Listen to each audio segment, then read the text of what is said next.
weekend for so many reasons in the football, and it's not just one club that are suffering. There's multiple clubs that have been suffering. So I thought we'd start off the pod in a special fashion with a special statement that we've had produced specifically for the PGMOL from all of us football fans in the typical Absolute Football Podcast Liverpool style.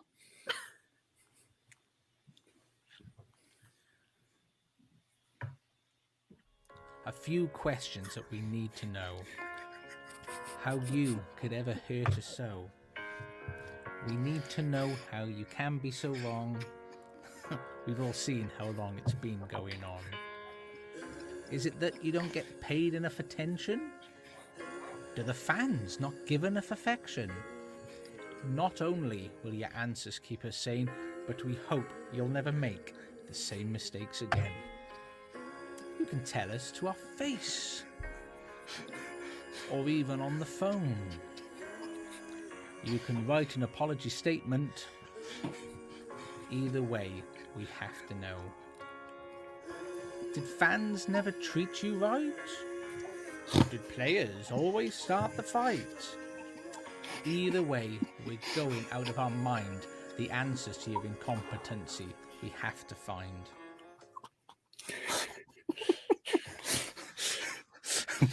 Love from football fans everywhere. The PGMOL, and that's how we start. I think it's a lovely way to start off the pod. And Sam, you're here with us. How are you, Sam? Oh, very well, mate. Very well. I can just imagine you sitting in the car when you came up with that creative idea, giggling to yourself. That was very good. I did enjoy that. Very well done, sir. I'm all right. I'm doing good.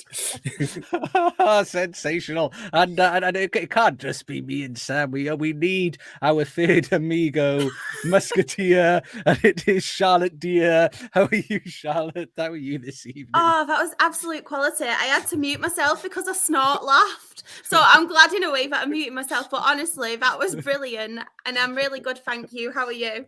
I'm fine. I am fine. And to everyone in the chat, I mean, there's Simon in the chat. Hello, Simon. Thank you for joining us. Chris is there. Thank you, Chris, for being there. Simon again, enjoyed that. But am I a little bit? I'm not bitter. I don't know what you mean. I am sweet, not sour. And Shawnee here, day one. How are you? We're very well. Thank you for joining us. And to all you people who are watching us on the various streams, we have various streams. We are currently live on Facebook, YouTube, Twitch, and Twitter. If you want to be part of the conversation, it does need to be anything other than Twitter, basically. But be part of the conversation as we get into this weekend's football. There was lots to go at, but I thought, well, let's start on a positive. Let's start on a high. I'm sorry, that's really tickled me. I told you it would. I said you'd enjoy that, Shah. I was just waiting for the chorus. I want to crack into the chorus now. I know. I was doing it all the time in the car. All I've been doing is sometimes the vocabulary runs through. That's all I've been doing. Right from A to Z. But football, it's football. That's what we had. And in the chat as well, we've got Bouncing Off the Ropes podcast. Please don't talk about United. I'd like to not talk about United, but the way starting 34 years will need to be addressed at some point. But positive, big, beautiful sounds. Charlotte, Aston Villa 6, Brighton 1. How did that game make you feel? A bit smug, actually. I know it's a very long season, but I predicted Aston Villa to be up there. So, yeah, I was very smug. But don't get me wrong. As much as obviously the scoreline, Aston Villa's finishing and stuff was a lot clinical. They didn't have much of a ball, though, for Aston Villa. Brighton had a lot more of the ball and possession, but possession and all the stats, it doesn't count. As we've seen, it's all about scoring goals. Obviously, Ollie Watkins, hat-trick. I mean, under Emery, is like a completely different player. He's scoring for fun. Obviously, because he's in my team as well. I can never pronounce his name who plays for Brighton. Is it Estepinian? Estepinian, yeah. Estepinian, yeah. Well, obviously, because I've got him in my fantasy Premier League team, he did score an own goal, but never mind. And then, obviously, they were just so clinical. Fatty obviously came on and scored for Brighton, so a little bit more of a positive for them. Shows that he's got the potential, came on as a sub, looked decent from what I seen of him, but it didn't change the scoreline. And then obviously Ramsey and Douglas Luiz scored as well. So yeah, you can't really complain with that scoreline, to be fair. They're proving a point, and they were playing some really good attacking stuff, but very clinical finishes as well. I'm very impressed with Aston Villa under Unai Emery. I know I say it every week on the pod, but they're my dark horses. They're loving it. And Shawnee in the chat, Brighton had a lot of possession whilst picking the ball out of their own goal. That'll probably be why. But I mean, you mentioned Ollie Watkins, and he was so clinical, and he's looking strong and fast and just so on point. I mean, and that's confidence and repetition. But I mean, what do you think is a tactical change, or do you think it's just having Unai Emery, the man, just managing and coaxing this performance out of him? I think obviously the style of play under Emery is a lot different to obviously the Steven Gerrard kind of style of play as well. They've got some really good players as well, Aston Villa, to be fair of them. We've mentioned a few times they're not short on money and they're able to spend, aren't they? Douglas Luiz is always chipping in with a goal. Ramsey is obviously doing well. So they have got some really good quality. He did do very well. And I think with Unai Emery, I think his style of play and everything as well, and especially Aston Villa, I think he's got a lot of potential there. Obviously, I think it may come. I don't know what to expect with them when obviously they're in Europe more, because are they in the Conference League or is it Europa? Aston Villa? The Conference League. Yeah, I don't really know what to expect of them then, because obviously it's whether they've got the squad and obviously the depth and things like that, and whether they'll tire. But looking at them now, they are a very strong team. And I actually personally think they are stronger this season than your Brentfords and your Brightons and stuff who were up there. So I honestly think they will finish above them this season. I mean, Glenn in the chat saying Villa's strange. I think they're very up and down. I think they seem to be a little bit more steady over the last couple of games. They did have a bit of a strange start to the season, but they've been a bit... I think they're partial to conceding a goal, but I think they're very attacking as well at the minute. They're always you can't really fault for attacking. And so they're always thingy partial to scoring a goal, but they do let them in as well. And he does. I know. I mean, he wins stuff. He's won a lot of trophies. He does. He does know what he's doing, and I agree with you. I think Villa's they're a good fit for what he's for the sort of guy that he is and what he wants to achieve. Because they're quite. I think Arsenal didn't do him a lot of good when he was at Arsenal. So coming at somebody is a little bit under the radar. Nobody's quite paying it as much attention as really that they should warrant. But some solid performances. And where does that take them? Where are they at the table at the moment? I'm just taking a gander. Fifth. They are fifth in the table at the moment. It is. That is Charlotte's prediction. And Russ in the chat, though, over to Brighton, didn't think Sanchez was good at Brighton, but their keeper now seems like a clown. He didn't think he was very good. I mean, you mentioned, Charlotte, about Aston Villa, how they're going to cope when they start playing more games. One of the things I believe De Zerbi said about Brighton, he felt that they were tired and he's having to learn to manage the club. Do you think that was the case, or do you think it was more Villa being good? Because they did still keep possession. I think a bit of both, to be fair. Obviously, we've got to take into consideration with Brighton as well. As much as obviously they have got the money from Chelsea and they have bought players, they need time for their players to gel. They've lost a lot of key players, haven't they, to be fair to them over the last couple of seasons, especially in the summer. The new players need to gel, but I do think they looked quite tired. And I don't know if it was just an off day, because we've obviously seen Brighton perform as well before, but yeah, I just don't think they're as clinical and they're as much of a danger at the minute. Yeah, I mean, because a lot, you got to remember, a lot of their strikes are they're relying on sort of Evan Ferguson for this season and midfielders who don't usually chip with a good number of games. And you mentioned being tired. The next 3 games for Brighton: Marseille away, then Liverpool at home, and Man City away. So they're not the most enjoyable couple of fixtures. And then they go to Ajax, which ordinarily, well, Ajax come to them, you'd worry a bit. But if you follow the pod of the last couple of weeks, Ajax ain't much of a problem at the moment. But yeah, Marseille, then Brighton, Man City. Do you see them picking up any wins, or do you think this is going to be a run that's going to knock them for a bit? I don't really know because it's I'll jinx any team that I say you're going to win. So it wouldn't surprise me as much as I think they will struggle against those teams because teams are strong, and obviously will Rodri be back for that game as well? I've got no idea. Is he suspended, isn't he? He's got one more, which is the Arsenal game, isn't he? So yeah, he should be back. Yeah. I'd like to say they will pick up points, but I don't know. I think the Brighton from last season could have potentially picked up points, but I just think this season, and especially at the minute with all these European games as well, I just think they are very tired. And Chris in the chat, Brighton keeps swapping their keepers. He's not sure if Jason Steele will play the next game.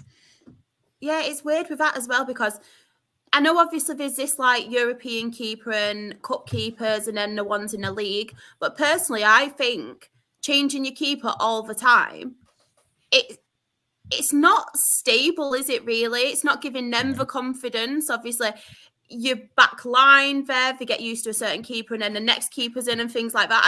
I just don't think. Obviously, now and again, don't get me wrong, and if you've got two good keepers, I get that, but I just don't see why they are doing that. I think it kind of disrupts it.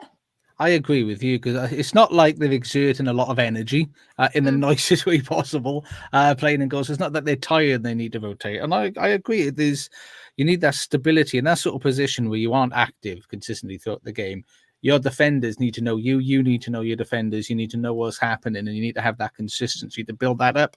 And I just don't get it. I don't get why you would want to be disrupting that. And I think Arteta, I don't know if you read 2 weeks ago, maybe he was interviewed about goalkeepers, obviously with Raya and Ramsdale, and he said something about when you're making subs, why don't you sub the keeper in a game? And I think he'll be a brave manager that does that, but it's something we need to look at because they're a player just like everyone else. And I don't know. I don't think so personally. I think you should just keep it as it is. And Russ in the chat, he's hoping that Brighton don't become another Burnley and get into Europe and then struggle because of it. And I can care. I mean, Sam, do you think that they're going to start to struggle with this balance? Because De Zerbi did say that was it, or do you think he's going to pick up how to do this, managing these European nights? It's tough because you can see he's tried to do it because I think he left Matoma on the bench, didn't he, the week before? And he 2 weeks in a row, he's had to make multiple substitutions at half time to try and rectify the situation. So he had Matoma, I think, came off the bench and he scored quite quickly the 2 goals that turned it around the week before. But they're struggling. They struggled against Villa centre midfield. I mean, they had Pascal Gross was out, Dahu was out. I think they played. Was it a kid? Wasn't it? His name was Hinchelwood, who had played like in the cup. He was an 18-year-old lad who looked some potential, but not a Premier League kind of starter the way that Brighton have been. And the thing about Brighton is they're fantastic to watch. I mean, I think Villa-Brighton should be a game on every week. It's a fantastic fixture. Yeah. The way that both teams play, I think, is always going to give a lot of goals. The way they're both so open at the back. But Villa were so good out of possession. They were on Brighton. They put pressure on that back line and say Steele didn't have a great game. Estupinian had one of the worst games I've ever seen him play for Brighton and was all over the shop before the own goal. And I do think they're going to have some challenge in trying to manage that because they've got a lot of good attacking players. And I think the attacking players will be fine to integrate, but it's some of those other areas, I think the core positions where you need to be a bit stable. And the way they play this kind of end-to-end, back and forth, lots of goals, it's going to make it more difficult than, if you're a side, I think, that get 1-0 up and shut it down, you can conserve your energy. But the way that Brighton play is very high energy. So I think he's going to learn on the job. And I think we'll learn a lot about De Zerbi through this season, how he manages it. Yeah, and Chris agrees. He thinks Brighton squad size are going to struggle. And Grimmy joins us in the chat. It's his 2 favourite footy pundits and me. So thanks a lot, mate. I really appreciate that. And I don't know, obviously, to our audio listeners who you're not always in the conversation here, but for those of you that do join the conversation, drop in the chat now and again. If you do follow Grimmy on Twitter, Grimmy got married in America 2 weeks ago, I think it was. So congratulations, a formal congratulations. Yes, I'm very upset you didn't invite me because I thought that was the plan. But congratulations, and I really, really hope you had a wonderful time and all the love and all of that jazz going forward. And talking of love, let's keep some love in. And Everton won, Luton Town 2. That's another. I mean, both we're all happy for Luton. We're all very happy. I mean, I think Charlotte was the happiest on that, because this is another one that Charlotte wanted to talk. So Charlotte, how did that game make you feel? Yeah, I just wanted to talk to him really, because we're always like laughing at them, aren't we? Not like maliciously or anything, but we're always having a joke like about them. So I thought it was only right that we congratulate them on the win. But I think this game, as much as Luton won, I think it's shown how much Everton really lack quality and just how inconsistent Everton are. They had a lot of the ball again. They had a lot of chances. I think I wrote some notes here, actually. Yeah, they dominated possession, Everton, with 68% of the ball and created nearly 3 times more chances than Luton, but only 5 were on target. And I think that just sums up Everton so far this season, and the lack of quality up front. I know we mentioned, like, obviously they've got some new additions. I think Jack Harrison, I don't know if he started or if he came on off the bench. Yeah, he came on. Obviously Calvert-Lewin scored as well, but I really worry for Everton, especially if they were at home as well. And we all mentioned that the only thing that we thought, in our opinion, would keep Luton up or get Luton points would be their home ground and them playing at home. But they managed to get an away win. But I just think Everton are just awful. They were. I mean, and can somebody agree with me over Jordan Pickford? He was poo. He put the team under so much pressure. I think it was the second goal.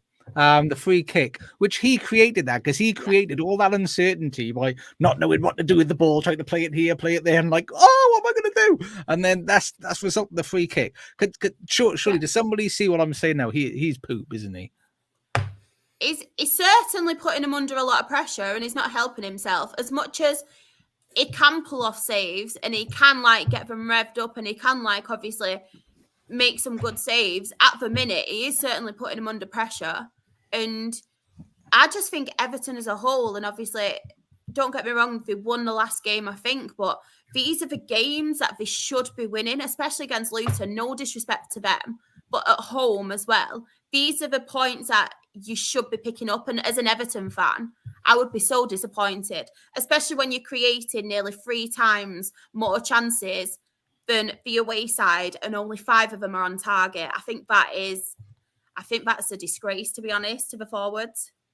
Yeah, no, I mean, I agree. There's a lot of comments coming into the chat, so I'm going to try and catch up with these. So Russ is agreeing that Pickford's always been bad, and Craig is saying the second goal was luckier. He feels Everton were unlucky. They were unlucky to have to concede it for the first instance. And oh my God, Chelsea are 2-0 up already. That was the next one I was coming to. 2 goals. Chelsea have scored 2 goals.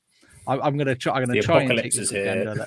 I know it's unnerving. My Google hasn't updated. So Mudryk.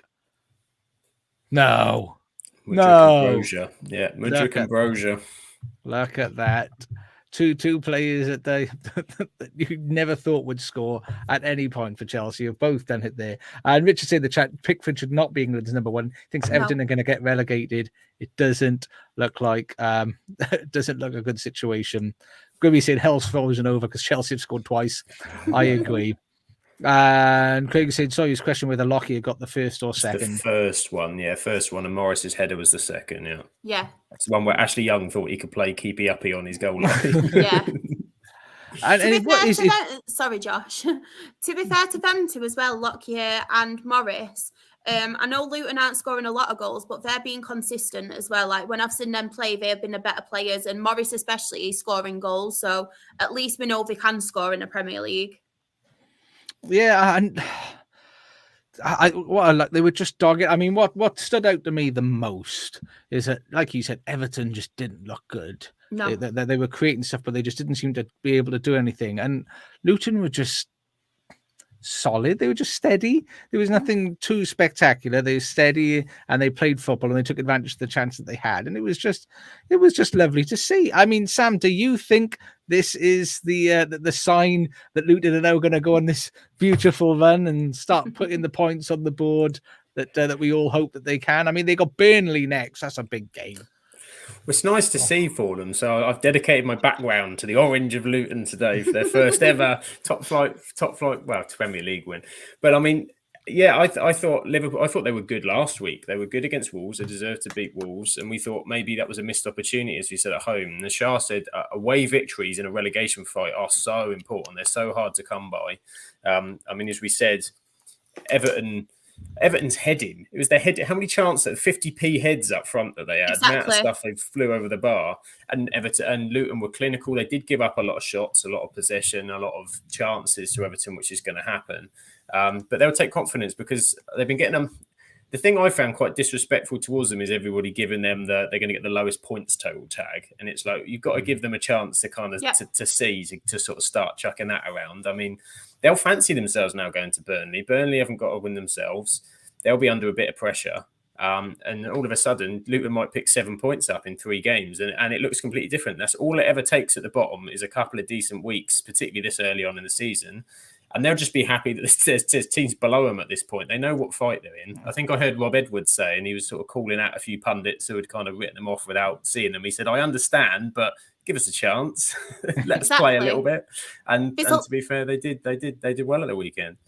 There's a lot of teams as well, I think, that I know obviously we've had Luton. I've not because I thought I'd be brave, but a lot of us have had Luton to be relegated. But there's a lot of teams down there now and not performing. Obviously, I think Fulham will be. I'm not saying they'll go down, but I think Fulham will struggle this season. You've obviously got Wolves, you've got Everton, you've got Burnley, Sheffield United, Bournemouth.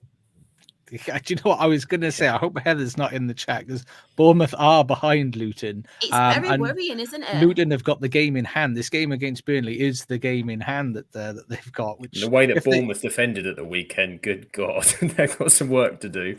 And do you know what? If Luton win their game in hand against Burnley, they could go up to like 14th. Potentially. I mean, they won't because they'd have to win by like 8-0. But you never know. that's what we're sort of playing. That's what we're sort of playing with here. And we've got in the chat, Craig said he hopes Luton do well. Be interested against Burnley, who are better than the table suggests. And I'm interested to see what Burnley do in regards to this style, because really I think they need to adapt this style to the Premier League, or they're going to think, oh, actually, we're playing one of our Championship buddies. Let's go for it and tank them a bit.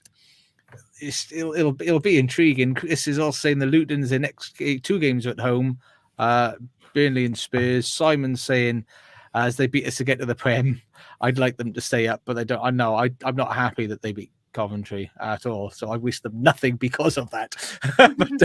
And Claire's in the chat as well. Hello, Claire. Thank you for joining us. But there was another lovely match that we were all very, very happy about, very happy to see. And another, we'll stay on the lovely matches before we start to get downtrodden. The next lovely match, Wolves 2, Man City 1. Sam, how did that game make you feel?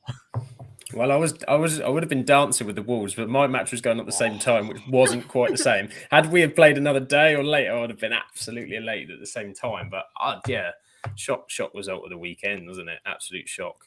To be fair to Wolves, I've seen them a few times already this season.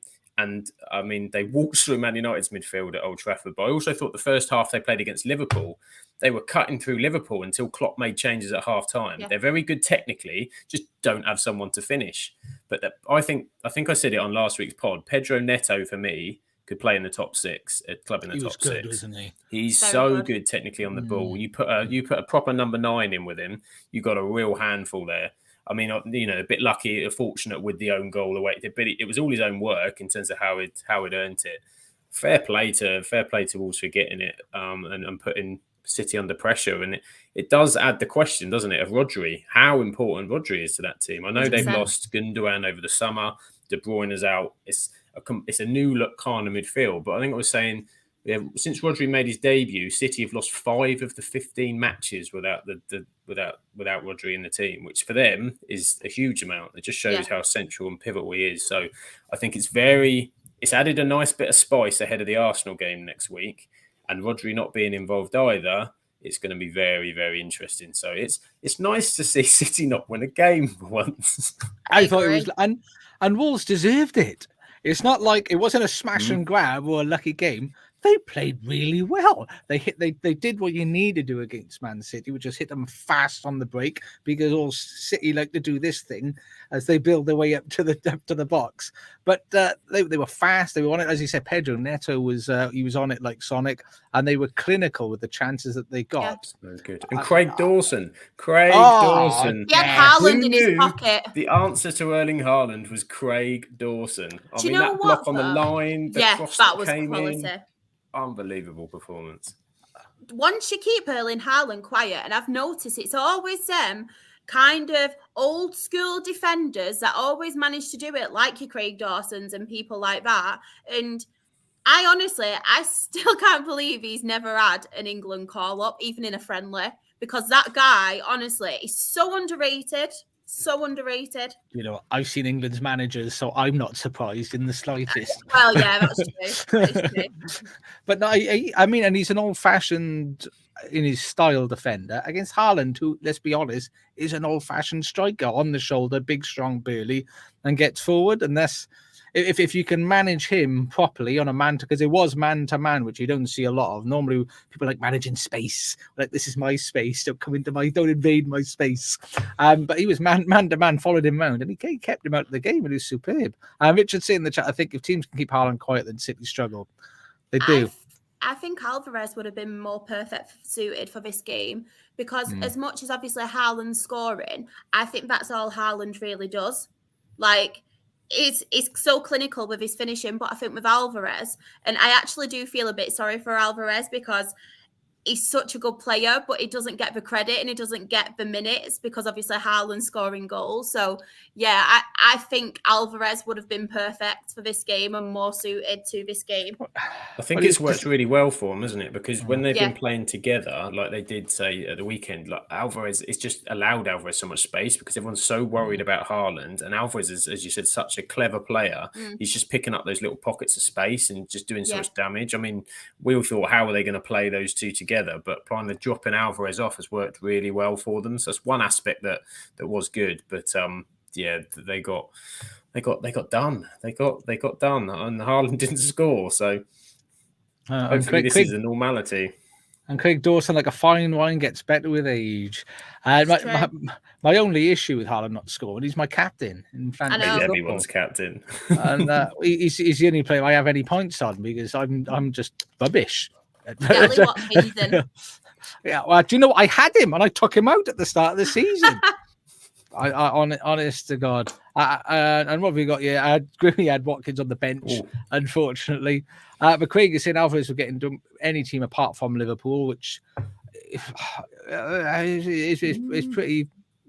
pretty close, I would say. It's a great free kick, apparently, which it was. Alvarez's goal, beautiful. It was beautiful, but that was wonderful. It was a wonderful, wonderful day. Man City losing there, but takes us to the other part of Manchester, which wasn't wonderful. Man United 0, Crystal Palace 1. No, obviously, we won't linger massively and beat Man United up, because this happens every week, and they're a big team. I think, take it as a compliment that they're one of the big team, that their worst start in 34 years is worth shouting about. But Sam, how did that game make you feel?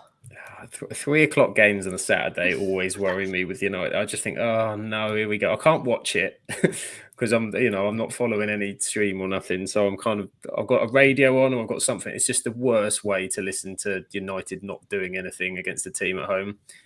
This game against Palace has been exactly the same for the past 4 or 5 years, and we haven't done anything different. We don't approach it any differently. We haven't played a good game yet this season. We've had patches of decent 20 minutes. Even the Burnley game, they were more kind of, they were kind of working hard, making things difficult, but it wasn't free flowing. It wasn't any good. And there were so many issues. There are so many issues that are wrong. Decision making in the final third is atrocious. And we just don't seem to have any balance. We don't seem to have a way of playing. And I think this is where a lot of the pressure and that's coming from. You want to see where we're heading to, and at the minute it's just a disaster. Every week to the next there's a problem, there's a new issue, there's a poor performance, we're starting 34 years alongside all the other stuff going on. It's because there's 77% position, we don't do anything with it. We don't know how to break a low block down. It's been the same for 4 years. We can't break down a low block. So we just end up kind of recycling the ball left, right and centre until Rashford gives it away or something, trying to do and Rashford's an interesting one because he had some good balls, didn't he? He's just, I think this season, it's almost like the goal target he's trying to hit, or last season, is playing on his mind. And there's a term we use in tennis at doubles, right? And it's called hero boyfriend. And it's when one player tries to take over what's going on because they feel that either they need to or something's going on, but it's never ever as effective as the two players working it out together. And it's called, they're going hero boyfriend. And you can see it straight away because the other person starts like disappearing off the court as they play. And it just seems that's what Rashford's doing. As soon as he gets in an area, he feels he's got to overdo something or do something and create a moment. We're a team of moments. And that's ultimately not working. And not the only player, because there's not one player in the United side that's impressed me this season, bar Johnny Evans, actually. Because I was going to say, Casemiro and Amrabat, I thought they were both poo. Amrabat especially gave a lot of balls away, and it's early days, obviously. And he played a left back, didn't he? So it was a different kind of role. But I just thought both of them, they just unnerved me. Consider, in my mind, those are the two players that meant to solidify your team. I mean, were you unnerved? Like I said, it's early days. He's out of position, but yeah, Amrabat's an interesting one because he's just come back, and I get the feeling he really wants to do well, and that, I think, is going to mean he's going to try and force stuff, particularly at home. But we just don't. I can't see how we're going to score. Do you know what I mean? When I watch the teams and I talk about the top 8, even the top half, you can see how teams like Aston Villa, like Brighton, are going to score goals. How Liverpool are going to score goals. The way we just seem to be hoping someone will do something magical, like Bruno Fernandes the week before. We scored a phenomenal goal, but it wasn't a pattern of play. It was a phenomenal moment with a phenomenal strike, and that just seems to be what we're relying on. And Palace are a nightmare to go 1-0 down to because they're so good at controlling the game. It was the perfect game plan for them. Set piece in, they're going to sit. And the minute they scored, I was like, this is going to be a long afternoon. A long afternoon. They're so dogged and they defended for their absolute lives there. And I mean, it's Will Hughes. I enjoyed Will Hughes' effort and endeavour in the game as well. I think there wasn't a lot of light, but I thought for me, it was Schlapp AU and Will Hughes are the only ones that looked like they were going to do anything, which is odd considering you'd think Eze would be that sort of player. But it would just unnerve me. Did the experiment of trying Casemiro, Mount Fernandes before we move on, did that work for you? Yeah, again, it's going to be horses for courses in different games because of where you're playing that low block. And again, you've got Mount just coming back. It didn't work in the first game. I'm still not convinced that there's a partnership between that kind of three that will work. But I do think he might be better playing Mount off of the right in different games. The game tomorrow night against Galatasaray is now absolutely massive because if they lose that, Champions League is almost written off as well. And then you're in real. Then where do you go from there? So I think he'll play Mount on the right. But we need some bloody energy in that midfield. My God, we need someone who can sort of run as well, who can run things. So the fact that most United fans are hoping for this Kobbie Mainoo, who looks of incredible talent, but he's like a 17-year-old kid that we're all just going to like pump in there because we're like, we need a miracle. Someone come and do something. You need a hero. We do need a hero. I mean, my big worry is, I think I mentioned it last time I was on with Hannah, where I jokingly made comments in the chat previously about Ten Hag out, and people thought I was being silly. But what I did say the other week is the pressure for me for Ten Hag will be what they're on 4 losses at the moment now. They're going to lose to Man City because I think the way they're playing at the moment, I can't see how they're not. So for me, essentially, that puts them on 5 losses, which over the last couple of seasons makes top 4 exceptionally difficult. And in reality, the way other teams are playing, if they do lose one more, I can't see how they're going to get into that Champions League position, considering how well teams like Liverpool, Man City, Spurs, Arsenal, Newcastle, Aston Villa and Brighton are playing. And the way the ownership works, rightly or wrongly, they're going to look to blame the manager, surely. They're going to chuck him under the bus, yeah, they will. And I think, as Martin says, I don't think Ten Hag is the problem. And I think you've seen from other clubs and the way they've approached it, Arteta, Klopp, the time element. Okay, Ten Hag this season is rightful to get criticism as well, because I think there's a lot of things he hasn't done well at the start of this season. But you're right, it'll be the owners. The owners will chuck him under the bus. And just try and use that to get a refresh and to sort of buy some time, because they'll be panicking. You don't make Champions League, share price goes down. That's all they're interested in. So that's going to be that will be the reaction. And then where do you go from there? You just find another Neil manager. Graham Potter. Big Sam. Yeah, I mean, he wouldn't last 2 weeks with the Glazers, I would imagine, just giving them his opinion. But I mean, I must have saying the model of get rid of the manager hasn't worked at United, but the owners won't change. And I don't know if this is true. I've just seen this on sort of the gossip mags. Allegedly, I saw somewhere that Sir Jim, whatever his last name is, allegedly has put an offer in for a share of Manchester United. Allegedly. Somebody confirm whether that's true or not. If it is, that must be devastating. Sorry, the only Sir Jim I know is Sir Jim McNulty.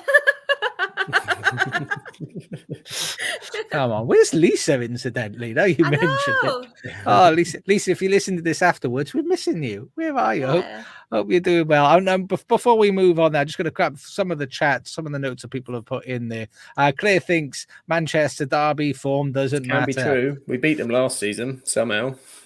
So it could happen. Craig is saying Ten Hag deserves time for last season. Done no worse than some managers before. And I personally, I just think managers need time anyway. I mean, Pep didn't win in his first season. He didn't win the league then. And look what happened now when you can cheat and spend all the money in the world. And Richard is saying the amount of money they spent, they should be doing better. The Glazers will throw him under the bus. Steve McLaren is already in place to take over. Stupendous. Lots to look forward to then, by the sounds of that. It is. But I mean, and that covers some of the other games which we haven't covered. We'll briefly mention. Newcastle beat Burnley 2-0. Well done, Newcastle. Arsenal thumped Bournemouth 4-0. Sorry, Heather. Congratulations, Lucas. That was a thump in and another solid performance by Arsenal. And take the last two games what we're going to do, we are very fortunate this evening to have a special guest ready to join us, somebody that actually had a pleasant interaction with me on Twitter today. Check that out. It doesn't happen very often. I was going to say, that never happened. Yeah, people don't do pleasant interactions on Twitter very often, but I did, and I thought this person seems like a grown-up, and so we've invited him onto the podcast tonight, and I can bring him in now. So this is Gav Mac. Gav, thank you for joining us this evening. So how you doing? How's it going, people? You all right? Wow, we're very good, thank you. Just for a bit of background, so Gav told me reliably, I'm going to trust that you weren't lying to me when he said he did 11 seasons as a semi-professional referee and running the line, and as well as he follows the Bundesliga. So I've got a Bundesliga pal.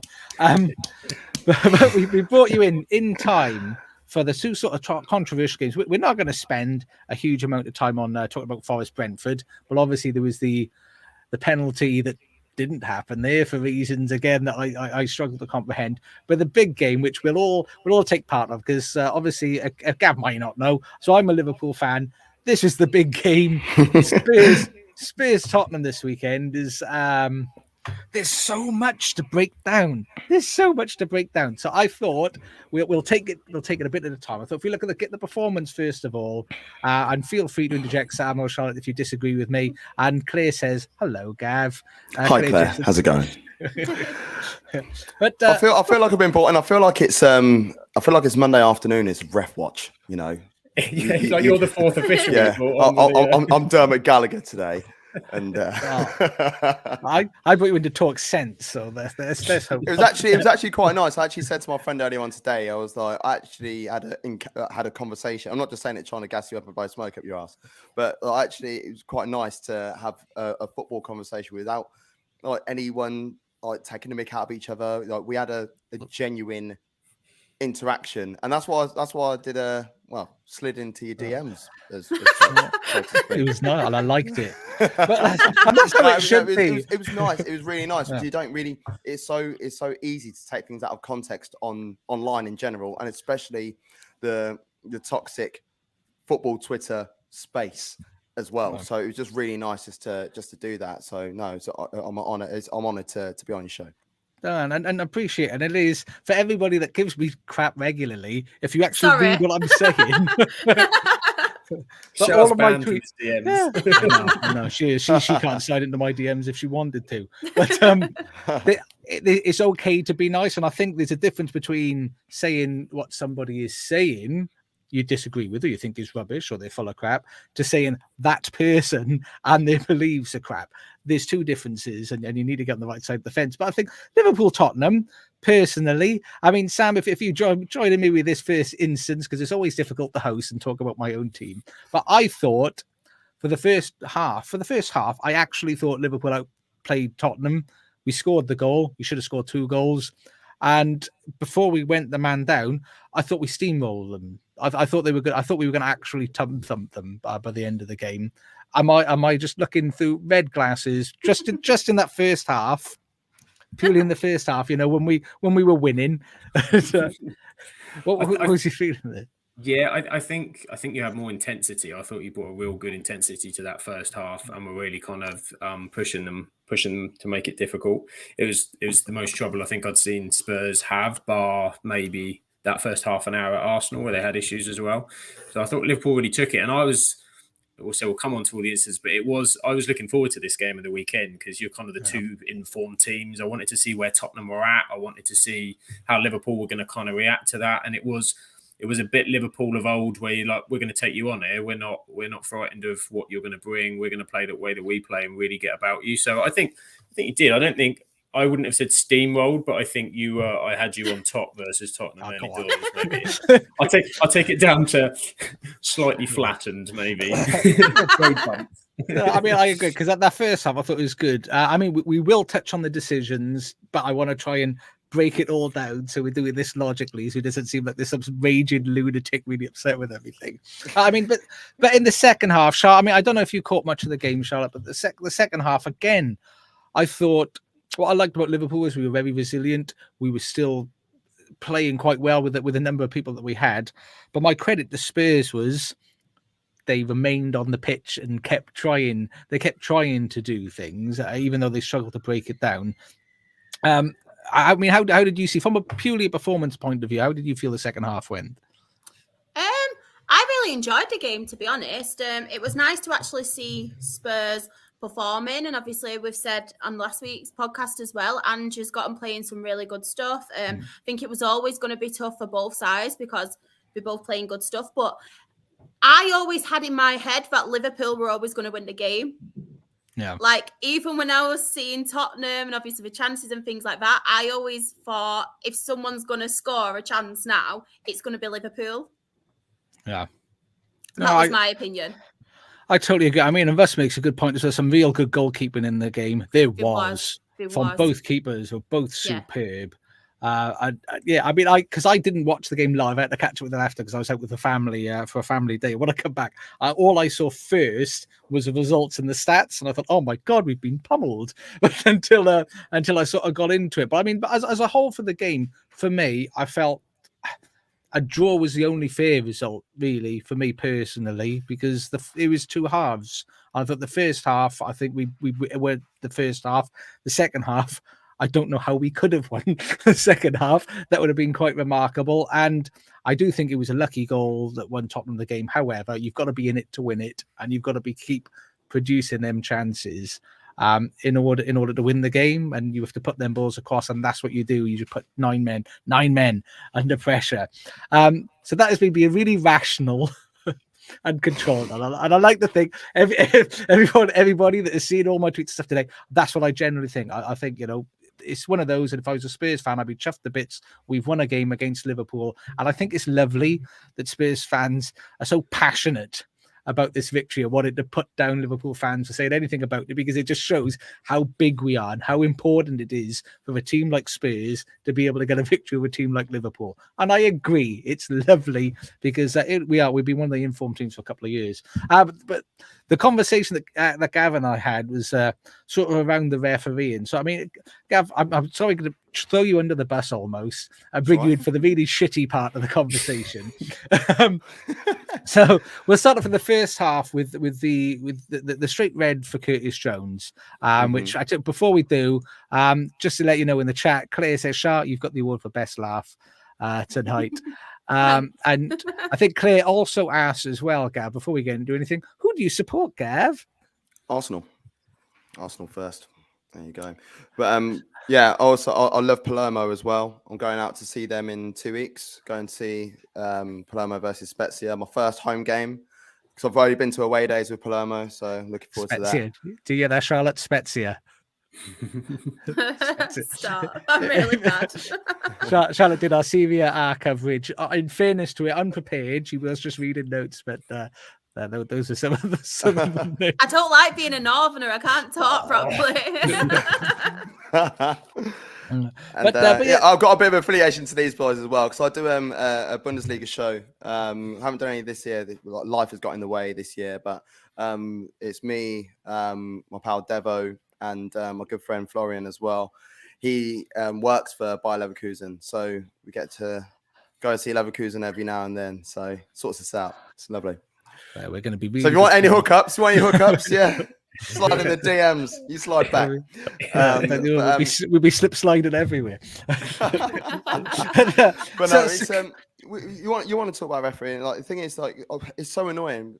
It's even when I go and watch the Arsenal, and a situation will happen, and you'll hear 58 of the 60,000 fans at the Emirates kicking off, going, "Oh, FNL referee with this, that, and the other," and then there's that one sole voice at the clock end going, to be fair, I think referee's got a point there because I see it from a referee's point of view before I see it from anywhere else. And when I qualified, I qualified back in 2008, and I completely changed the way that I viewed football and the way I viewed the game. And I feel like I find it almost crazy that players do not understand the laws of the game. Fans, fair enough. That's okay because you're a fan. But if you're a player or a coach or a manager, whatever, here's the situation. Right, 4 of us, let's all go to the pub. One of my favorite things to do, right? We're going to play some pool. I like playing pool. I'm a much better dart player than I'm a pool player. But before we play pool, what do? We say, what rules are we playing? And we clarify anything before we even start playing pool, don't we? Is it 2 shots on the black? Do 2 shots carry? Are we playing world rules? Are we playing this? Whatever. With football, when you're even from a young age, you get given a ball, it's like, right, play. And then you start learning phases of play and learning how to coach the game. You do not understand the laws of the game. So when it comes to a situation, what situations that happened at the weekend, whether they're right or wrong, I understand it and I get it.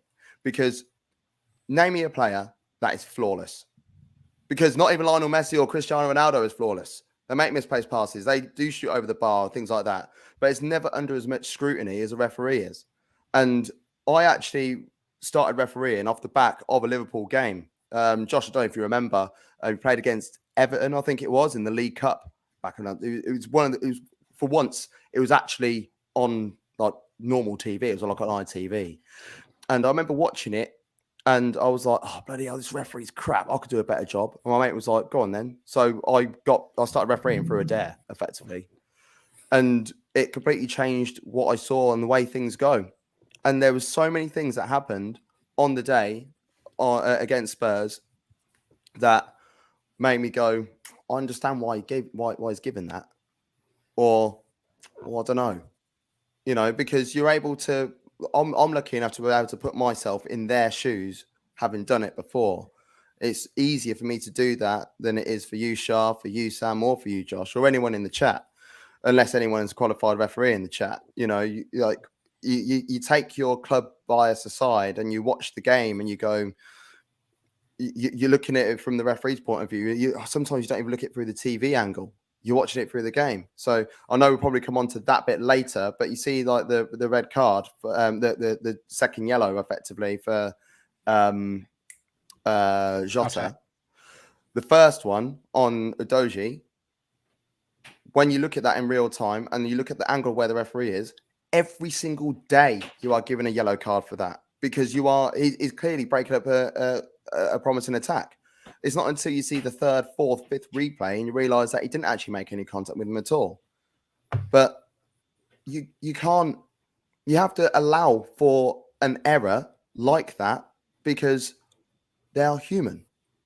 You know, you can flip to any situation where a winger could have squared it to a centre midfielder or a striker who's on the edge of the box with no one around him, and pretty much a gaping goal, but has decided to put his head down, Marcus Rashford, and not actually pass it to anyone, just try and go himself. That's a mistake.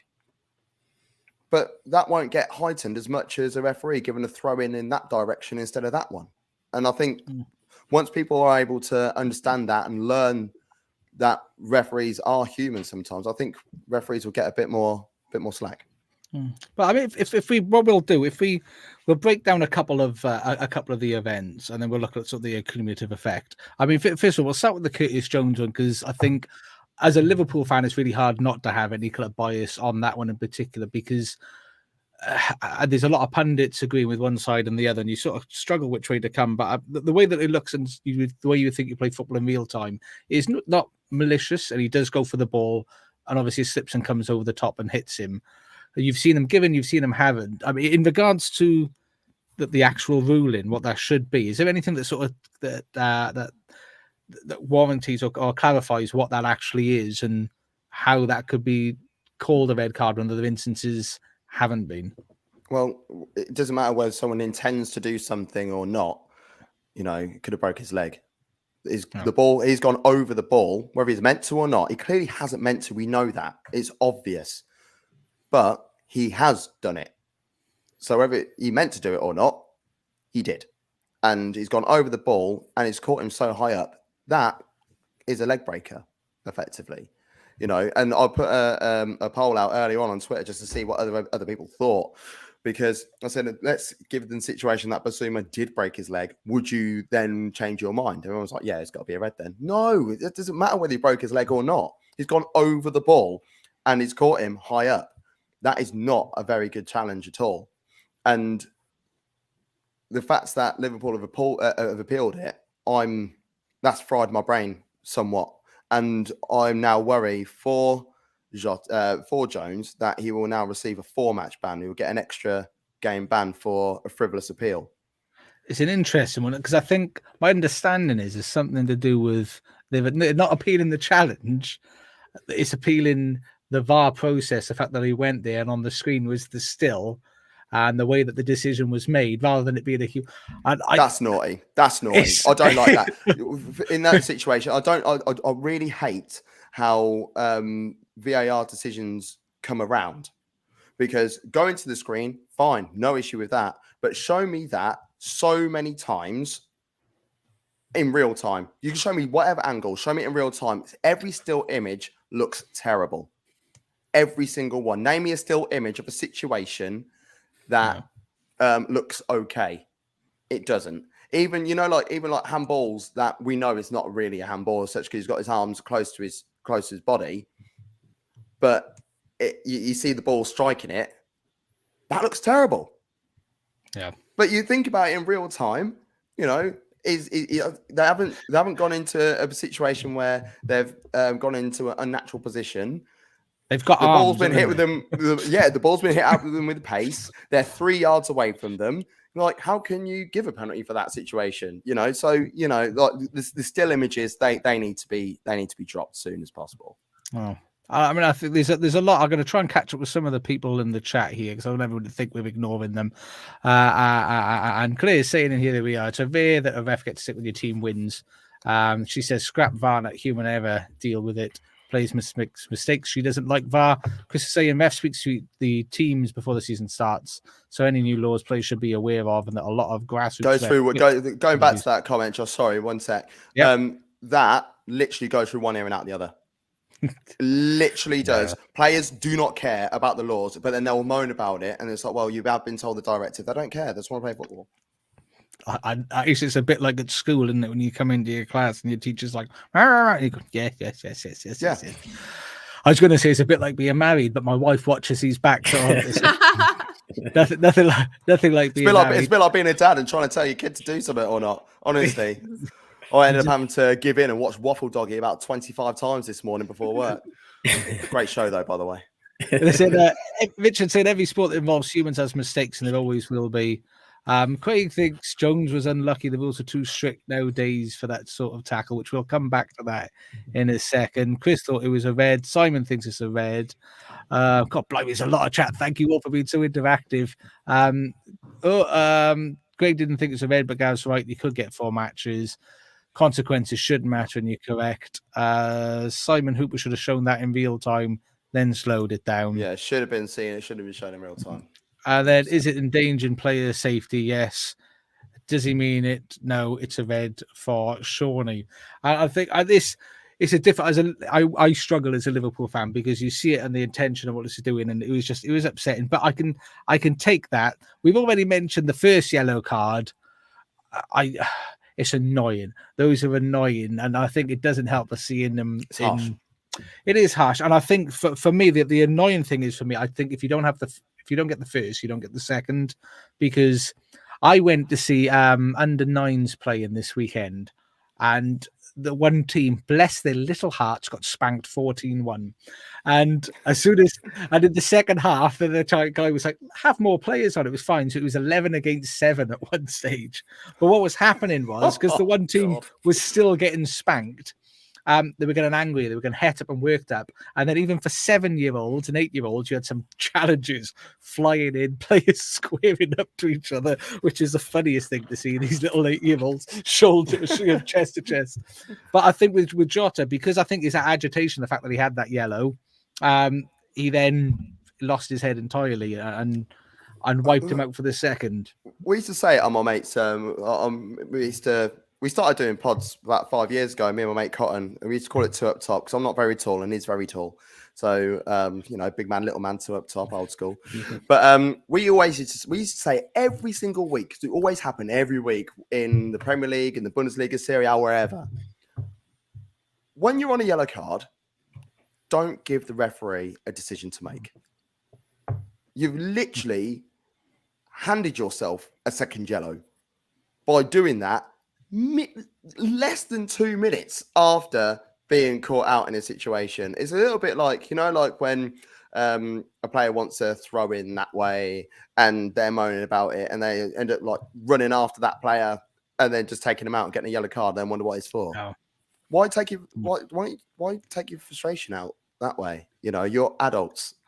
Get over it. I think it's a cultural thing as well. I think it's that Portuguese sort of. No, English players do it as well. Everyone does it. Players do it. It happens on a Saturday afternoon. It happens on a Saturday afternoon. It happens on a Sunday morning. It happens in kids' football. It happens in vets football. I did a vets game yesterday. That was me coming out of retirement, and annoyingly, I enjoyed it because I really didn't want to enjoy it anymore. But those situations happening there, and it's like, man, this is vets football. You are in your mid to late 50s. You are, your company directors.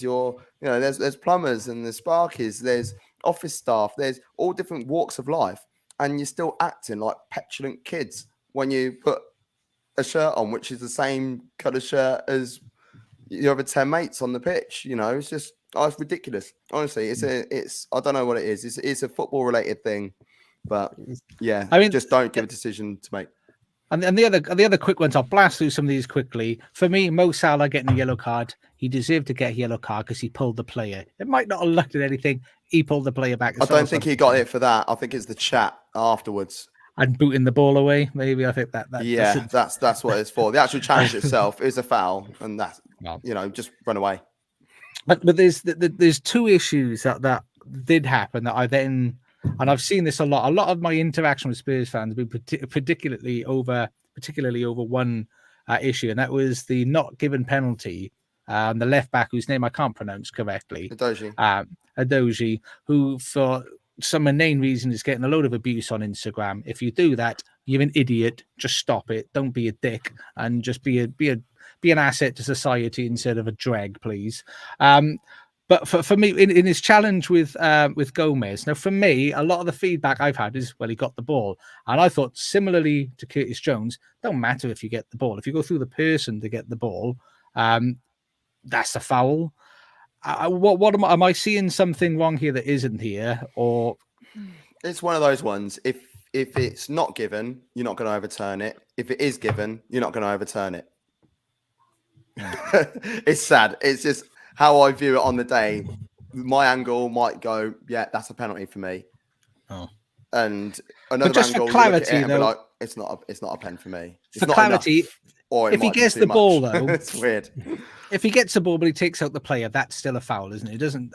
I think ultimately, and in the same with the Curtis Jones thing, isn't it? If he hit the ball first, it's irrelevant if you're wiping the guy out.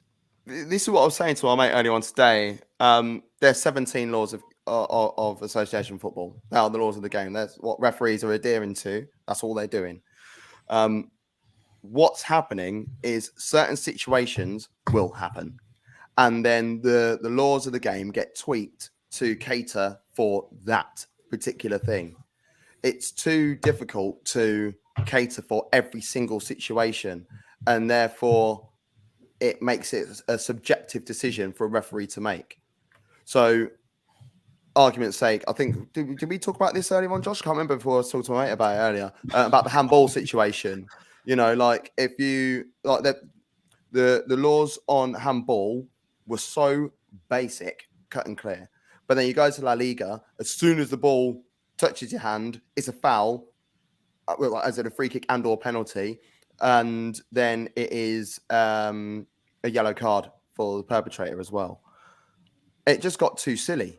I mean, like, making money on card bets in Spain was like free money at that time. But then over here, we sort of like tried to adopt it a little bit as well. And like there was a situation with Fulham a couple of years ago when Lamina scored a great goal, which was there was a handball in the build up, but it didn't really do anything about it. And it's like, that's not really handball though, is it? And we every year there's always a new directive that comes in, which match officials will adhere to for about 4, 5, 6 weeks of the season, because everybody's been crying about it and moaning about it. Do you remember when all the pushing in the box came in? Like everyone's moaning about that, and they were giving penalties left, right, and centre every week because everyone was asking for it for years going by. And then that season, after week 4, week 5, do we see a penalty for a push in the box after that? No, because everybody was kicking off about it. Oh, it's too many penalties. I loved it. Yeah, but whether it's 2 or 4 against your team, it's just so boring and like jarring for all these changes. I mean, like the game is getting. I think people are trying to overcomplicate the game too much. You know, you can go in and make a challenge, hit the man, and it still not be a foul. You can just be a little bit stronger than the other person. You know, you're seeing shoulders to shoulder getting penalised. You know, it's a shoulder barge. We all know that is. But then on another day, you'll see someone steam in, win the ball, go through the man in order to win the ball. Well, so win the ball and go through the man afterwards, and then nothing will be given. Like, what do you want and what don't you want? And people will say, oh, I want consistency. But how can you be consistent when you don't know what you want yourself? I think I'm going to keep wanting to make marriage references to my wife, but I'm just too terrified. I mean, we got two little points I want to touch on before we sort of move on. I think that the one where you're talking about consistency, my pet peeve at the moment is around interactions with the referee. Obviously, Virgil van Dijk got his card and suspension and all that money to pay for using language against the referee, which is then used 3 times the following week, and then again this week. You got Ndoggy sitting on the floor waving his imaginary yellow card, which we were told was going to be a yellow card. Things like that, I'm all for. I had no issue with Van Dijk getting booked and sent off and suspended, because I think that's right, that the referee shouldn't get abused on the pitch. Why is that not being followed through, do you think? Is there a view that you have on that? I need to, if I'm honest, I need to have a relook at the laws of the game of 2023 to see whether it is a law amendment or a competition amendment, if that makes sense, because you do get a difference between the two. So there's certain directives that, like, for instance, like the only basic example I can think of off the top of my head, the difference between law and competition is that in law, for instance, kit colours, two teams have to wear different colours and the referee has to wear a colour which doesn't match those. But in competition rules, until you get to step 3, which is like Conference North and South, so Conference National, you cannot wear black kits. So that's not a law, that's a competition rule. So like, I don't know whether that the gesture, I need to double check whether it is a rule or a law. If it's a law, then it needs to be dealt with. If it's a rule, then that is the tolerance of the referee. You might get a referee who is very lenient and, you know, able to manage the game with verbal. And you might get another referee who is more inclined to use a card.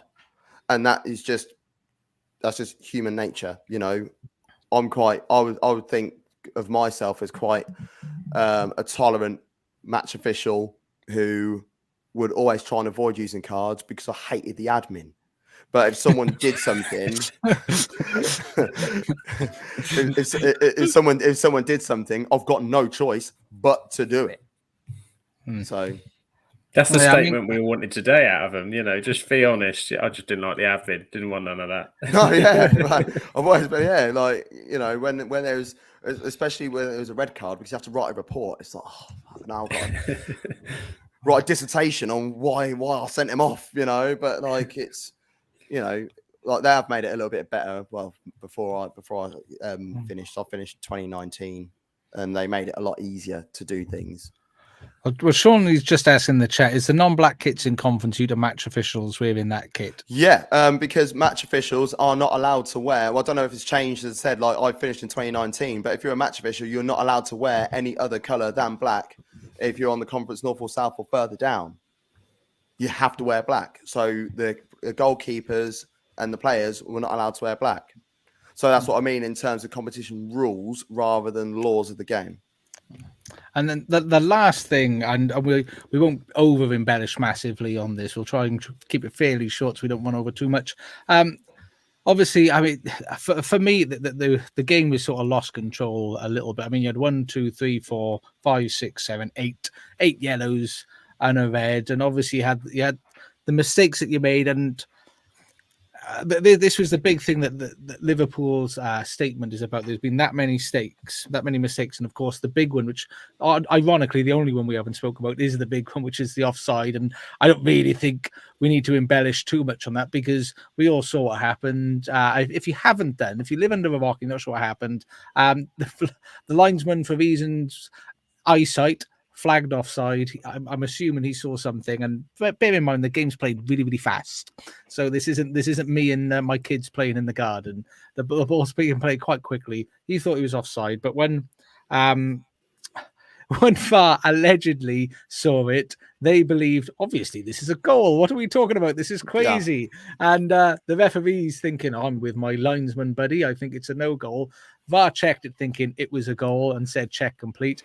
The ref who thought it wasn't the goal said, awesome, no goal, let's free kick. Yeah. And VAR's decided apparently it's impossible for them to say any further words. They're only allowed to say those 2 words. Yeah. And well, it's a weird one because like it's so weird. Do you know why? Because the wrong decision was made, but none of the 3 were wrong in what they did. Hear me out. So the assistant referee flagged offside because he thought it was offside, and that's okay. That is fine.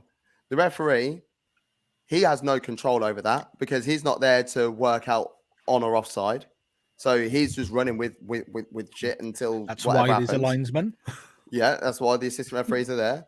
And then the VAR, I've looked at it, and they've done the correct job as well.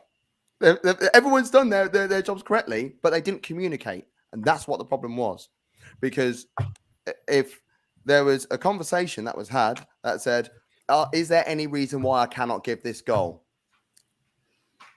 Then it's like, what? Hold on a minute. No, we are giving a goal. Check complete. It's a goal. Simple. And then it's done. If they say, is there any reason why this is not a goal, for argument's sake? Is there, like, I'm checking for offside. You know, this is why the lines weren't drawn and shown quickly, because it was so obvious that it was onside. And from Darren England's point of view, I'm gutted for him because he's been stepped down this week for the next week of games. And people think that, oh, yeah, he's just going to get away with it in a couple of weeks' time. It's fine. Everybody gets scrutinised at every single level of refereeing. You get assessments. If you don't pass your assessments, you are not getting promoted, and or you could get relegated. And by doing that, your name is out there. And when you were like of the levels that I was doing, and like a lot of my peers are doing games of that level, it's emotionally damaging. It's mentally damaging as well. And I went through it, and I struggled badly. And some might say, "Oh, you threw your toys out the pan in the end," but part of me did. But the other part, I didn't feel like I was getting support where I needed it.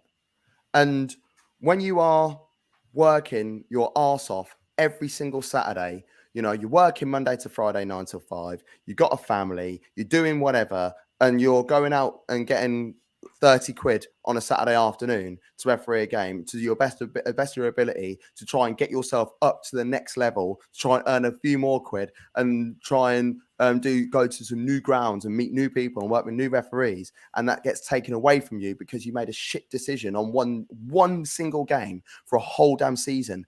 That ruins you. I don't think anybody really understands that side of refereeing. People think it's like, oh, well, you know, the referee did this, referee did that. Do you really think we want to do that? Do we really care whether you win the game or not? I couldn't care less. I care about making sure that I'm making nearly 200, maybe over 200 decisions per game, whether it be a free kick, whether it be a non-free kick, whether it be a throw-in, corner, goal, whatever. I'm making hundreds of decisions per game. I want to make sure every single one is right. I want to make sure that bloke in the stand who's watching me also agrees with me. So therefore, I can then get promoted and move on to the big thing. You know, when you're a kid playing football, like, you want to play at the highest level. You don't run around the playground like when you're at school saying, "Oh yeah, I want to be, you know, Dave Jones who plays for, I don't know, Gainsborough Trinity." You say, "I want to be Lionel Messi. I want to be." For me, I want it to be Ian Wright, you know, like, 'cause I love Arsenal. I love Ian Wright. He's the reason why I'm an Arsenal fan. There's kids out there that are still screaming Gerrard, you know. There's kids out there screaming Harry Kane, you know. I like still there's scream Gerrard. a bit. Was he? How old were you when Gerrard came? No offense. I'm not playing, but it's so important for people that are in a sport to try and get to the highest level. And why, like, when you are in the Premier League, for argument's sake, it doesn't mean that's your end goal. You want to get to a World Cup. You want to be able to officiate in the World Cup final. If you're English, you're an English referee, you're in that bittersweet situation of like, I really want England to win the World Cup, but at the same time, I don't want England anywhere near the World Cup final, because if they're not in there, I've got a chance of refereeing that World Cup final. You know, that's what Howard Webb was able to do. Like, he is literally like probably the second best referee of all time behind Pierluigi Collina. And he got an opportunity to do what over 35,000 referees in this country aspire to. He did it in 2010. And why Darren England, Simon Hooper, or whoever would want to choose to make a mistake to try and, you know, do Liverpool out of a game or something? That's the biggest load of bullshit I've ever heard in my life. I mean, So can I just jump in with just a question on the VAR? Obviously, where Liverpool have now written this statement and they've officially complained. Do VAR have, are the laws set for the season? Can they amend stuff? Because it's like anywhere else. I mean, Josh will know this. In any organisation, if there's an issue or whatever, and a non-conformance gets raised, it gets investigated, and therefore you go back to the process and you spot what's wrong, and then you amend. Can VAR make that change now? Or so if they deemed, do you know what, this isn't right, could they put that in place next weekend or not? Well, there's nothing that needs to be done from a VAR point of view. It was poor communication. He said check complete. As far as it's concerned, it's a goal. It wasn't But a then, goal. They made a are they going to mistake, look at? Do you think the fact that if there is a wrong communication, or is that going to be the answer that they're going to come out and say that's what happened? We have to just get on with it. There's no time to rectify because it was very. That could be done in seconds, couldn't it? Really? Yeah, it has been rectified though. It was the wrong decision, but it was rectified. And like, you can't restart the game and then go back and have a look. And this is another thing. I think that you tried to rush the decision to get there as quickly as possible, because how many people moan about VAR, about how long things take, and then we try and simplify, try and get it done quicker, and get it wrong. And it's like, oh well, you should have taken longer. You know, referees will never be able to win. We're aware of that, but you still need to cut us a little bit of slack. And you know, mistakes are going to happen regardless of. No, you could have robots do it. You know, it still needs a human to run the robot. There's still going to be human error involved in it. Haaland doesn't score every single shot that he has.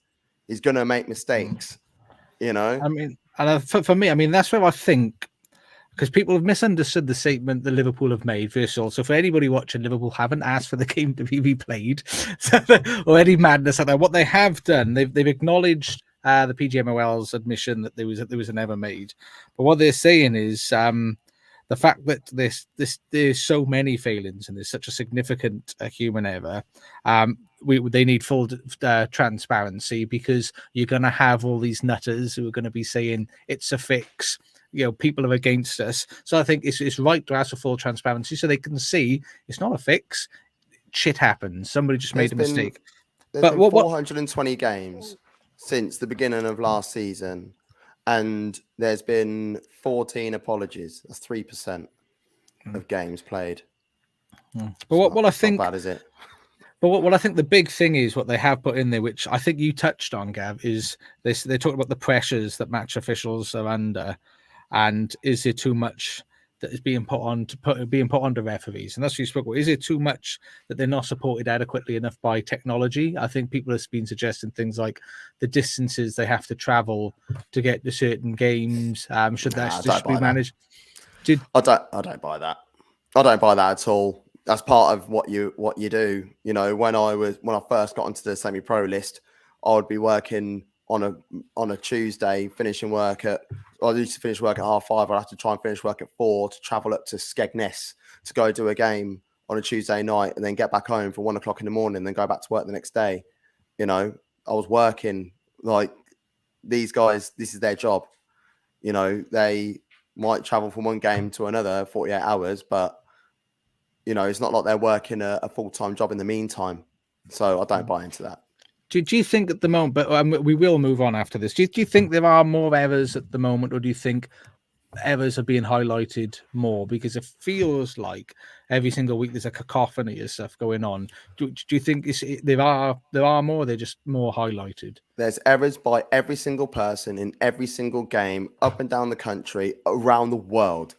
You know, I was just like, as soon as something big happens right now, the scrutiny raises. So like, let's say, you know, I'm an Arsenal fan. Kai Havertz, he's played 8 games. He's finally scored a goal. He played 2 games. He had 3 opportunities in those 2 games, and he didn't score them. You know, the best striker in the world will have a 30 to 40% ratio, like shot accuracy, like to goals. If you have one opportunity in a game and you don't score from it, that doesn't make you a bad player. But every week, the scrutiny was raising and getting higher and higher because he weren't scoring goals. So that's where the focus was. He's now scored a goal. People are probably going to leave him alone now. That's what happens. So next week, there's going to be a BDI from the media on every single game, on every single decision, just because of what happened in the Liverpool game. And I think that's abhorrent. I mean, so on that, I mean, we'll move on because it is time's ticking along. But I've a lot of chat in here, so I'm going to try and come through some of it, but we won't be able to focus on all of you. But thank you for putting stuff in there. I mean, we've got technology isn't the problem. Simon thinks I'm sure we'll much rather have refs take the time and get it right than being rushed. And Chris Howard Webb did a program last month, and Michael Owen when we got to hear VAR for the first time. Hopefully, they'll do more like that. If there's technology issues, then go with the decision on the pitch, using rugby as an example. Also make the comms available during the match, which I love in rugby. I do enjoy that, but the language... They don't swear in rugby, though, do they? Yeah. Every other word is F and Jeff. They'd have to put a delay on it if it was in football. So I mean, you apologise for mentioning rugby consistently, but no, I think you're right. I think rugby's very well officiated because the players are very respectful of the referee, and that's my favourite thing in there. But I mean, there were other comments on there. We're not ignoring you, but it's just time, and it costs a lot of money to have Charlotte on the podcast. To get that sort of quality of person on you is I didn't know that. Me expecting a check. But no, appreciate your time. Send them your Venmo. I know. But I appreciate you going through that. Obviously, we couldn't cover as much as we wanted to, and we could go on that for ages. But we shan't because eventually everything has to end. But we'll move on to the Premier League results. There is the table. There's Man City is still top, 1 point behind them, Tottenham Hotspur, and then the Arsenal, 1 point behind the Arsenal. In fourth is Liverpool, then Aston Villa and Brighton, fifth and sixth, are both on 15 points. And the other interesting side of the table is Sheffield United at 20th, Burnley 19th, Bournemouth in 18th position, and Luton with a game in hand is 17th and can leapfrog and go even higher. I've got no idea on the Chelsea score at the moment how that's going to impact them. Still 2-0, I think. Yeah, it is it? So that would put Chelsea winning the second game in 7. They would reach the lofty heights of 11th. Well done, Chelsea. They're finding their level. Superb stuff. But of course, it's the time we all love to hear. Sam, tell us a little bit about La Liga. It's La Liga, and I've got Shark's problem this week. It was a double game week, Shark. Can you believe it? Double game week, which makes the research and the effort a bit harder. But I tried a very brief of what happened last midweek. So we're back with La Liga after double game week. Midweek matches, the highlights were Barcelona were held in Mallorca, had a nice time in Mallorca, but didn't pick up the 3 points. Real Madrid defeated Las Palmas, and Sevilla finally rose up the table with a 5-1 win over Almeria. But before we get to this weekend, my Girona, your Girona, our Girona beat Villarreal 2-1, and they were top of La Liga on Wednesday. 2 days later, it was over. Barcelona beat Sevilla on Friday night and leapfrogged them, getting back to winning ways. An own goal from Sergio Ramos, I'll say it quietly. No. Unfortunately, of all people, late in the second half. Still love him. Unfortunate for him. And then in the Madrid of Real regained the top spot, pushing Girona down to third with a victory at Girona themselves, as Joselu, Chouameni and Bellingham all scored for a 3-0 win, despite a Madrid sending off of Nacho in injury time. There were no Nachos to be had for Girona, and go back to still a very impressive third so far this season. So not doing too bad. Elsewhere, it was muy interesante, which is Spanish for very interesting, as the bottom two, Almeria and Granada, engaged in a titanic 6-pointer. This was an absolute belter, hence why I've come to it second on the list. We've gone right down the bottom. With the score 0-0 after 41 minutes, Almeria, without a win all season, then opened the scoring with Luis Javier Suarez, assisted by Lagi Ramazani. Then 3 minutes later, they went 2-0 up, with a goal from Luis Javier Suarez, assisted by Lagi Ramazani.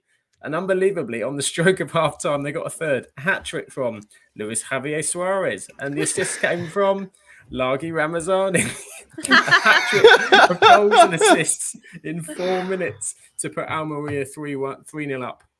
Did it end there? No, it did not. Almeria then saved a penalty before they blew their 3-0 lead back to a 3-3 draw, which left them both with a point, which didn't help them at all, and they're still both in the bottom places. But I don't think I've ever seen a hat-trick of goals and a hat-trick of assists in 5 minutes in any game before. Incredible. There was more excitement as Atletico Madrid turned around a 2-0 deficit to win 3-2 against Cadiz, including a double for Angel Correa, putting them fourth, while Real Betis beat Valencia 3-0. Real Sociedad had an excellent 3-0 win over Athletic Bilbao to jump into fifth place, as Real Vallecano rescued a Desmond with a penalty in the 12th minute of injury time with the now 97-year-old Radamel Falcao. Radamel Falcao still scoring goals in La Liga as he rescued them. Tonight, it's Las Palmas versus Celta Vigo at the donkey end of the table, 17th versus 18th with that one. I don't know what the score is, but I'll have a quick check. That's 0-0. 0-0. There we go. Lovely. Not quite as exciting as the other game down the bottom that weekend. So there we go. And that's lovely. That's La Liga. Oh, lovely La Liga. No, we haven't got a Serie A right up this week. I was really hoping Charlotte could just read it to us, just read the results like that guy that used to go like, United won such and such, 0. Nil. Unfortunately, Charlotte can't see the screen because she's single screen. I've got really bad eyesight. If you watch my lower league show, you'll see I squint a lot and I'm always like that. Just being honest, though. So unfortunately, we won't get the full experience of Serie A, but very quickly, some of the results, the big ones: Inter Milan winning 4-0 to retain their position at the top of the league, but joint with AC Milan. It is all Milan in Italy at the moment, as AC beat Lazio 2-0 as well. It is goal difference that is separating the two teams at the moment, but what a goal difference it is with that 9 goal difference there. Other things that are interesting: Napoli beat. Who did Napoli beat 4-0? Like Lecce? Is it Lecce?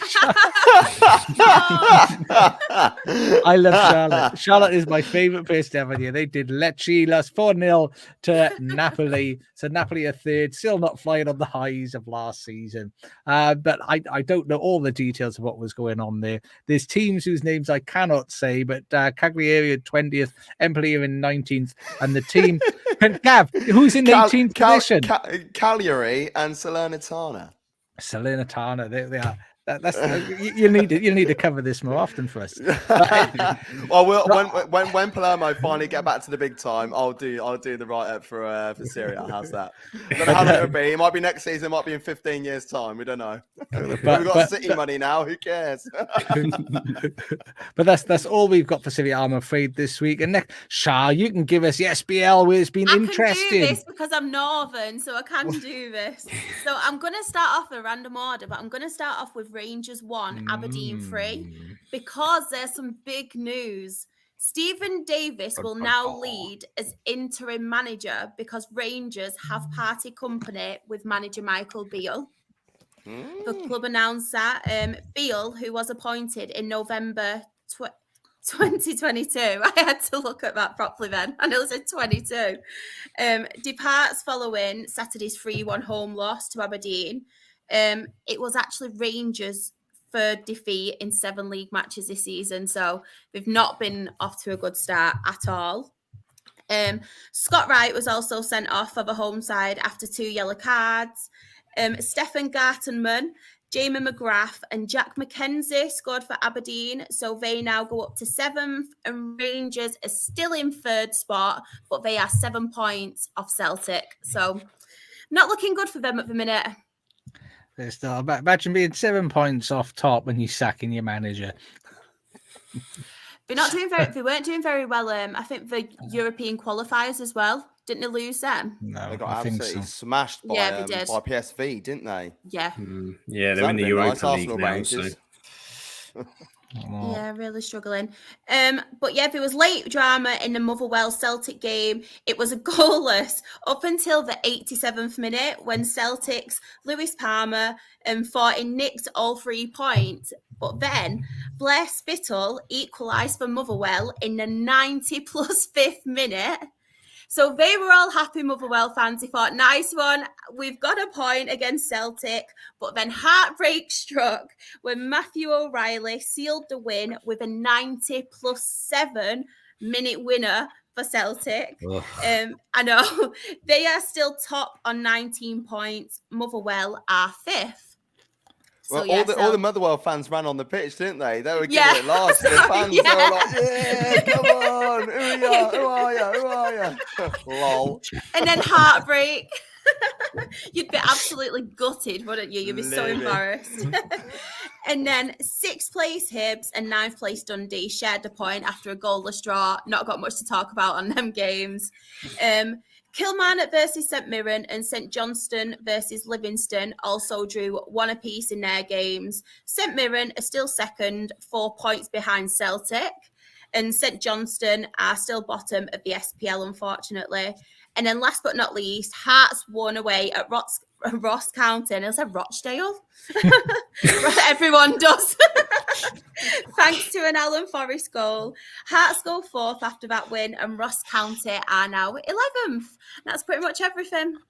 Oh, I think, and Chris is Usual. saying in the chat, he's keeping an eye on the SPL as Danny Lloyd is now at I Livingston. am not keeping an eye on SPL because Danny Lloyd's there, because I'm still bitter that he didn't sign for us. So yeah, but Adam Lafondra's at Hibs, so No I like goodness him. at all. That takes us over to the Bundesliga, which I Liebe know, das Bundesliga. and I'm gonna have to record that. That's Der Bundesliga ist der besten Liga. it's I very love good. Germany. I love Germany. I love German football. I love Do German you know thing. what? I'm drinking Kölsch right now. I'm actually drinking Kölsch. Cologne And Kölsch. what a league! And normally I do rattle through this on my own, but as Gav's here, I'll ask some questions of Gav. The first one I will do these in a particular order, and we'll saving the best till last. But the first one that was I found a bit heartbreaking. And I'm going to find the result just to make sure I'm right, because I didn't want it to be so. But pod favourites from last year, Union Berlin, who brought us so much joy and so much hope at last season, and at the start of this season, have continued to fall away, which I believe now is their 4th loss on the bounce to my first. I think this is my first favourite name to say, Heidenheim. Who got promoted in like some mad fashion back in the last season as well. I don't know if you saw much of the Spider Bundesliga, but it was Hamburg that were pretty much guaranteed top spot, like second spot, and then there was this drama in the 101st minute with. Oh my God! You have to look at it. You have to go back on it because I know you need to carry on and stuff. But it's the most drama I've ever seen on a final day in my life, even more so than the 2012. I know you want to talk about that, Sam, but last decade that was. It's gone. Yeah, no one cares about that anymore. No one cares. But I'm gutted for Union Berlin, but at the same time, this is where they are. They've gone on constant like movement up, and I wrote a piece on them last season about their rise to the top, and I think I jinxed it because I said, well, for what they've done, they've got to win the league this season, haven't they? but it's not going to happen. They're falling apart. We're finding out who they are right now, and I'm gutted for them. It is sad. They were a favourite. They made it really interesting. I think it was Stuttgart and Freiburg, I think, for the bulk of last season made it interesting. But a team that could have made it interesting last season, who started sloppy but winning, but picking up sloppy wins, Borussia Dortmund, who Sam laughed at me for writing the name wrong. I didn't write their name wrong last week. I used speech to text. That was funny. It was Syria that doesn't know. Was it Bushy Dortmund? Bushy Dortmund. That's because I can't type because I've got these fat thumbs. But they won 3-1. A bit of a better performance, I think, at Hoffenheim. But are you? What's going on at Dortmund? Are they going to turn this around because they've been sloppy so far? Yeah, they just haven't clicked yet. I think that's what it is. But if they can continue getting these scrappy, dirty wins, when they click, they're going to be dangerous because we saw what they did last year. But the back end of last season, I felt that's when the sloppiness came in. But for me, Terzic has got keys to the city for what he's done to the club so far. He's weeded out a lot of dross out. He's got them playing a nice brand of football. They're just a little bit wasteful in front of goal sometimes. They've signed Nicola Füllkrug from Bremen as well, which I thought was quite a random signing, but he got himself on the score sheet at the weekend as well. And I think they need someone who can battle with Haller as the focal point, because at the moment, like look at any club who's just got one main striker, they've got nothing, they've got no competition. Now that Füllkrug's there, he's the second highest goal scorer in the league last season. They need someone else who is going to put some pressure on, and I think that's what they're doing right now. They'll click very soon. And I'm just going to say the result of this game because I love to say the team name, Borussia Mönchengladbach, 1-3-1 against Bochum, which was wonderful to see. And the last two games, Leipzig thought they were going to continue on their victorious run that they've been on, a 3 on the bounce. They thought they had it with 2 goals in 6 minutes against Bayern Munich. Only for Munich to spoil everything, as they do. Munich spoil football for me. They really upset me because the Bundesliga is a wonderful league apart from those sods. With Leroy Sané and Harry Kane. Harry Kane scoring again with a Harry Kane penalty and Leroy Sané scoring to make it 2-2. But do you know how hard it is to watch that game, the Liverpool Spurs game, and have to deal with Topsy and Tim at the same time? It's tough, you know, but you make it happen if you need to. But they are games, and this is one we will spend a little bit of time with, because what that did do is that the Munich only picked up the 1 point. So going clear at the top of the Bundesliga. It is happening. Bayer Leverkusen, Xavi Alonso, my friend and yours, the sexiest man in all of football. As they continue. Sergio Ramos. Johnny Evans. Johnny Evans. But Leverkusen 3-0 against Man, 3-0 to take them top of the Bundesliga on 16 points. Leverkusen, are they gonna do it, Gav? Are they looking good? I can't see a weakness yet. Well, what normally happens in this situation, they're really good at it. Wolfsburg are really good at this as well. Is picking up good, convincing results, then playing against Bayern, falling apart, and losing the next 3-4 games. However, they've played Bayern already. We've already played Bayern, and I would argue deserve to win the game. Very wasteful.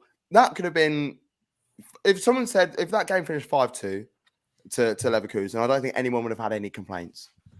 But you know, this could be embarking on a very pretty future. You know, like once you have got Bayern out of the way, then you can start thinking about the future and start thinking about where we could pick up points. You know, like the next game is who they got again?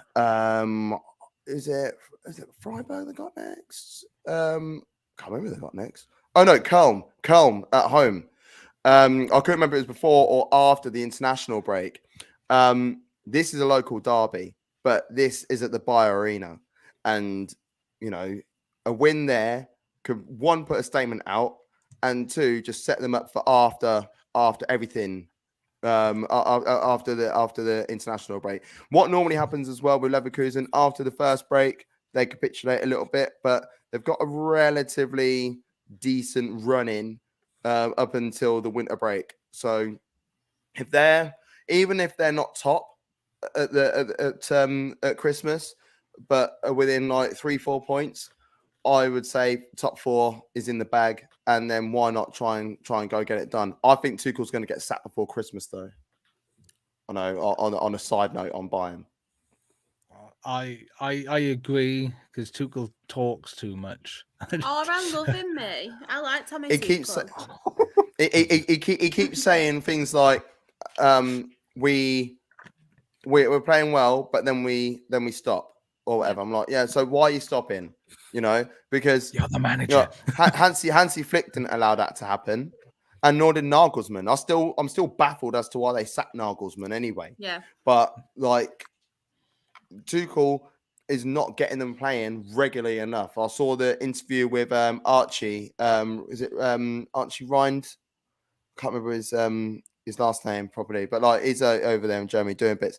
Did an interview with him, and honestly, he looks like a rookie manager in control of, you know, his big conglomerate of Bayern. And I just think when you've got someone like Xabi Alonso, who is a rookie manager in control of a team that you started from ground zero after Sioane pretty much put them in the ground, and has been doing these sort of things right now to this club, and he's got them playing. Everyone's singing from the same hymn sheet. Jonas Hoffmann is coming from Gladbach and is like hit the ground running straight away. They've got Granit Xhaka in. They've got a fully fit Wirtz, Boniface. Wow. Who would have thought that he would be able to hit the ground running like this?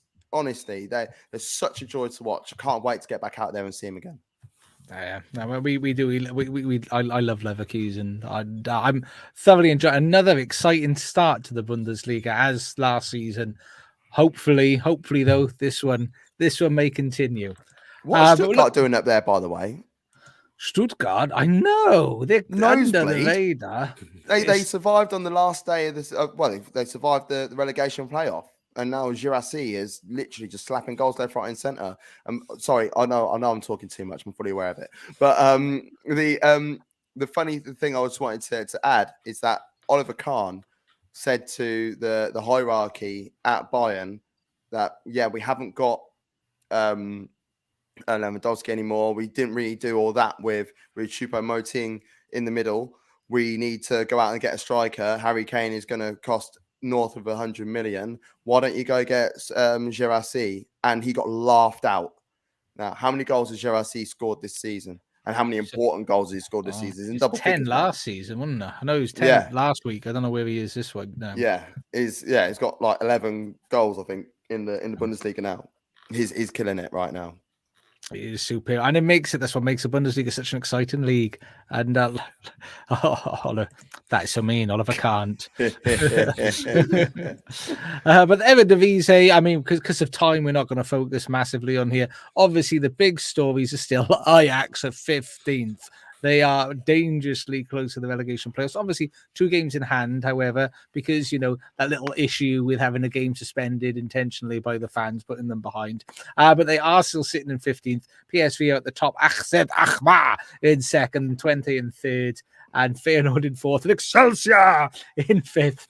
And that is where we are with Eredivisie. We won't spend too much time on that. And Ligue.